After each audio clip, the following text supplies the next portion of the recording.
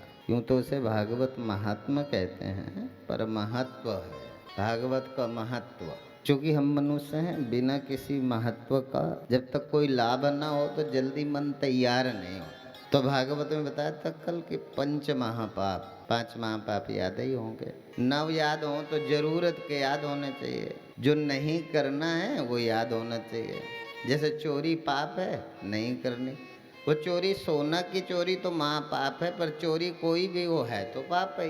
स्वर्ण चोरी करने वाला महापापी है, चोरी करने वाला पापी है। तो पाप हमें करना ही नहीं, चोरी करनी नहीं है, ठीक है ना। ऐसे गौ हत्या करने वाला, तो गाय की हत्या करने वाला महापापी है, पर किसी भी प्राणी को मारना पाप तो है, इसलिए कोई पाप नहीं करना। गौ हत्या तो करनी ही नहीं है और कोई पाप भी नहीं करना। जो पाप है उसे छोड़ना। पाप का त्याग ही जीवन की पवित्रता है, पाप का त्याग ही भगवान की भक्ति है, पाप का त्याग ही हमारे मन से, हमारे कर्म से जब पापों का त्याग होता है तो भगवान की अहेतु की कृपा इसी जीवन में हमें प्राप्त होने लगती है।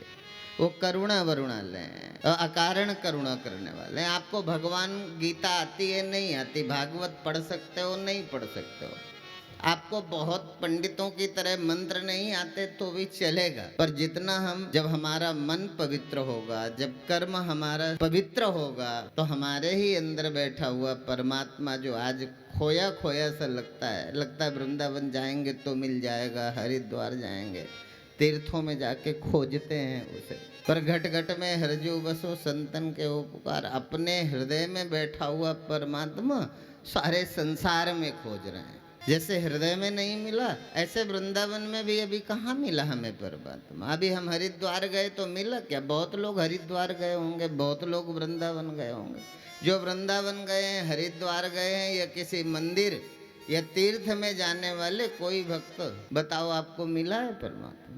परमात्मा मिलने की शर्त क्या है? जितना हम पवित्र होंगे उतना ही परमात्मा के समीप जाते जाएंगे। धीरे धीरे हम सत्संग गए, मंदिर गए तो ऐसा नहीं कि आज ही हम, मतलब हम बचपन से महात्मा बनने निकले थे, अभी तक महात्मा नहीं बन पाए पूरे, अभी तक पूरे महात्मा नहीं बन पाए। महात्मा बनना कठिन है, तो आप एक दिन में भक्त कैसे बन जाओ? हम कहीं जाते हैं अपने गुरुजनों के पास, मंदिर में, तीर्थ में कहीं जाते हैं तो मन बनाए कि थोड़ा सा छोटा सा पाप छोड़ेंगे, छोटा पाप जिसे छोड़ने में तकलीफ ना हो। जैसे हमारा मन अकारण किसी की बुराई करने में ज्यादा स्वाद लेता है ना, जानते हो ना, इंटरेस्ट, बुराई करने में मजा आता है, धीरे से छोड़ दो। कोई ऐसी आदत नहीं जो बहुत, चूंकि जन्म से नहीं, अनेक जन्मों से हमारी आदत पड़ी हुई है, याद नहीं है तो जल्दी छूटती नहीं। जैसे नशेड़ी का नशा जल्दी छूटता नहीं है, छोड़ना चाहता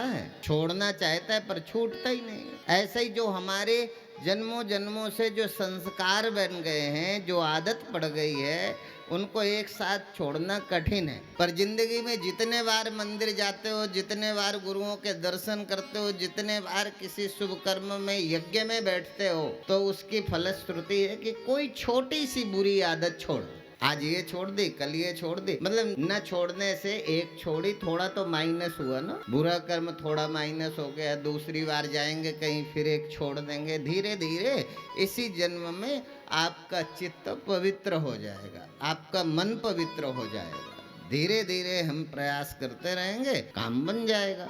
काम बनेगा पवित्रता से। काम केवल कथा सुनने से नहीं मिलेगा, काम बनेगा कथा के अनुकरण करने से।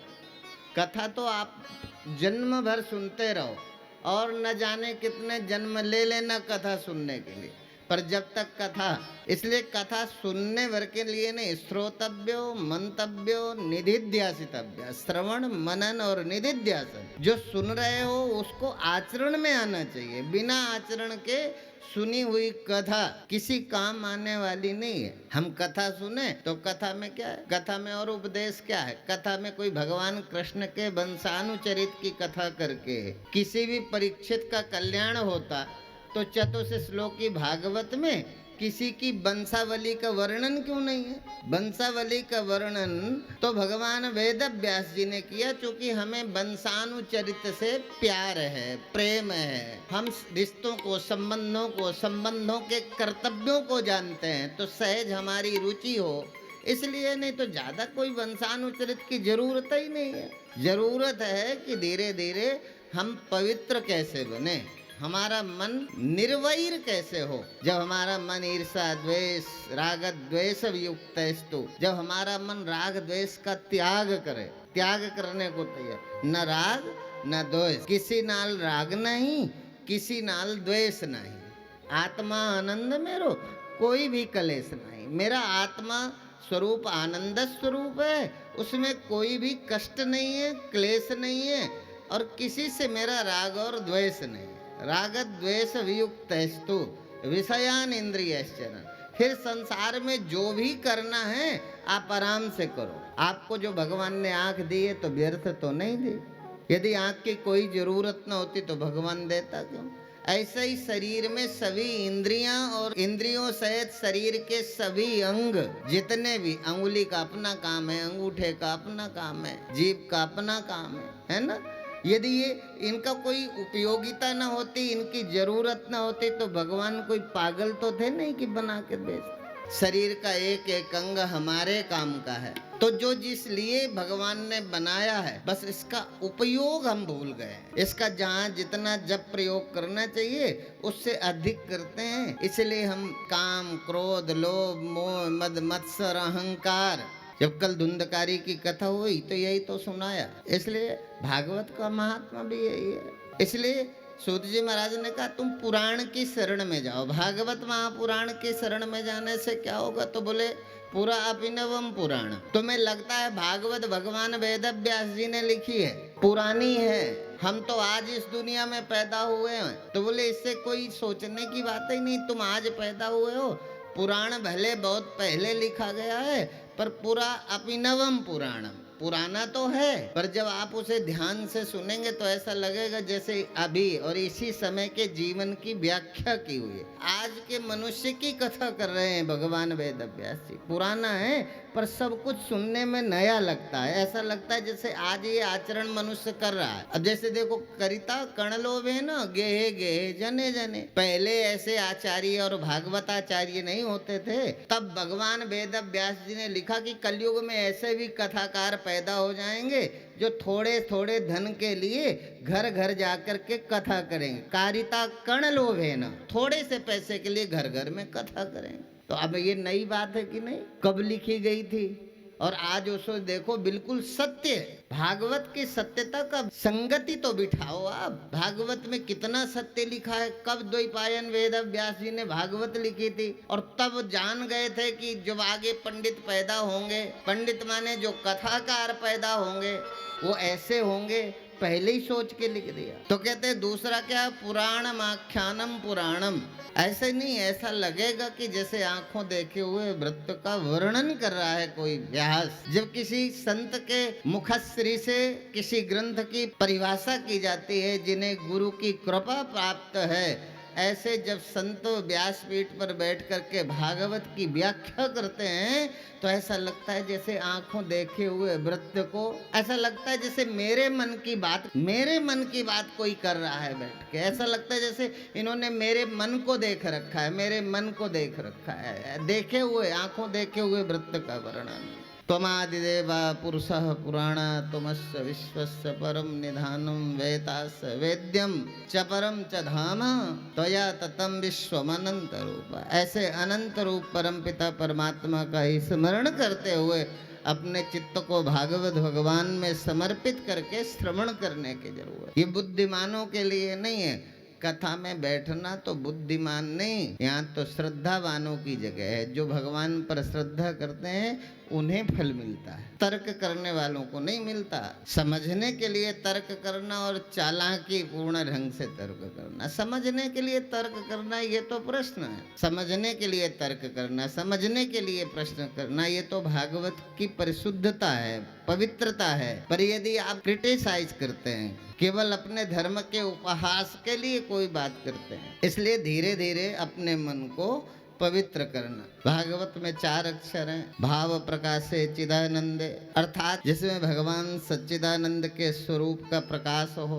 गा गतिर यस्य अलौकिकी, जिसकी शरण में बैठ करके मनुष्य जीवन अलौकिक गति को प्राप्त हो। वह वरिष्ठम सर्वशास्त्राणाम, इसलिए ऋषियों ने भागवत महापुराण को वरिष्ठ कहा है, क्योंकि ये जिंदा कोई नहीं, प्रेत को भी मुक्त करने का सामर्थ्य यदि कहीं उल्लिखित है तो वो भागवत भगवान में है कि उन्होंने जिंदा को तो मृत्यु के श्राप को प्राप्त राजा परीक्षित को ही मुक्त नहीं किया, मरने के बाद प्रेत योनि को प्राप्त धुंधकारी को भी गोकर्ण जी महाराज ने कथा सुना करके मुक्त कर दिया। इसलिए भागवत में वरिष्ठ, वरिष्ठ माने जैसे आज आप चर्चा कर रहे थे ना सैनी समाज के प्रेसिडेंट वाइस प्रेसिडेंट, ऐसे सभी भागवत सभी पुराणों में ये प्रेसिडेंट है, ये प्रधान है, ये जिंदगी को तारते नहीं है, ये भागवत है। यदि श्रद्धा से बैठ गए तो ये पितरों को भी मुक्त करने का सामर्थ्य समेटे हुए।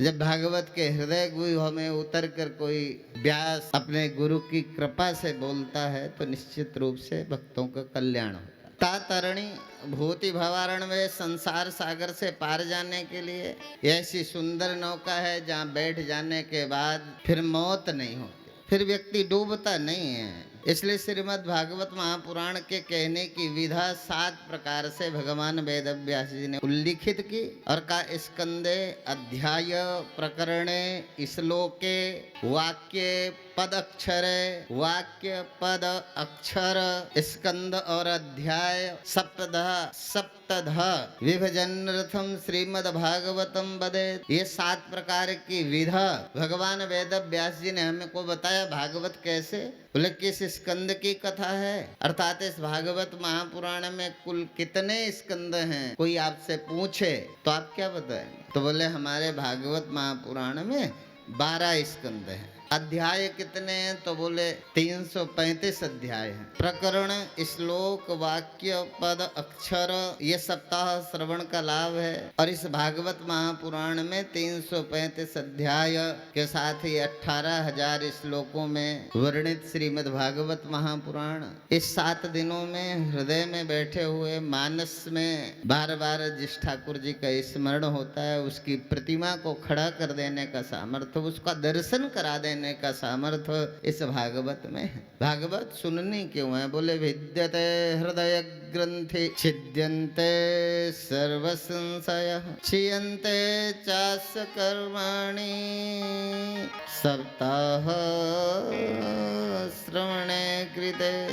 बोले विद्यते हृदय ग्रंथि, जो हमारे हृदय में अविद्या की गांठ बन गई है, इस अविद्या की गांठ को खोलने के लिए सबसे सुंदर सुलभ साधन है जो हमारे मन को सहज स्वीकार होगा, वो है श्रीमद् भागवत कथा। भागवत कथा की शरण में बैठकर विद्यते हृदय ग्रंथि, हृदय की ग्रंथि को खोलना है, मजबूत नहीं करना। अभी तो भागवत हमारी हृदय की ग्रंथि को चूक जाए तो मजबूत कर देती है। भागवत मनोरंजन नहीं है, भागवत मनोभंजन है। मन की जहाँ मौत हो जाती है, जहाँ मन नृत्य नहीं करता, मन मर जाता है, उसका नाम भागवत है। कथा में बैठे फिर मन जवान नहीं होता, मन की मौत हो जाती है। सत्संग का मतलब ही है कि आपका जो झूठ है उसका त्याग हो जाए, जो सत्य है उसका साथ हो जाए।